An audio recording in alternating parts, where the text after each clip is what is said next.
Oui. Sur le contrôle d'identité, d'abord, j'ai voulu hier, et je le ferai par une instruction, rappeler la doctrine. Les contrôles d'identité, ça ne peut pas être un délit de sa gueule. Ça n'est pas un délit de sa gueule.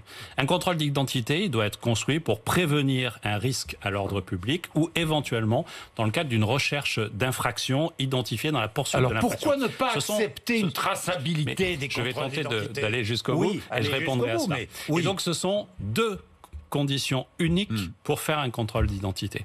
À partir de là, j'ai voulu rappeler ce principe-là et ensuite faire en sorte qu'on puisse taire la polémique. Parce qu'en réalité, elle est assez faible. Le nombre de contrôles d'identité est assez faible. Il existe, dans certains endroits en France, l'évaluation des agents par le nombre de contrôles d'identité. J'ai annoncé hier que nous supprimions cette évaluation-là, qui pour moi n'a aucun sens.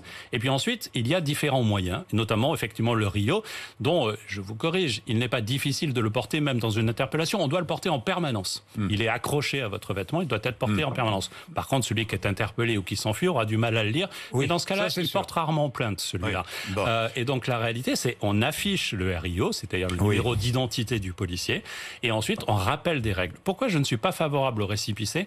Notamment parce qu'au moment du débat qui a eu lieu il y a quelques années sur ce sujet, la CNIL avait indiqué ses réserves au motif que si l'on faisait un fichier national des gens qui sont contrôlés, là où ils sont contrôlés et pourquoi ils sont contrôlés, c'est un fichier qui peut paraître aussi attentatoire aux libertés.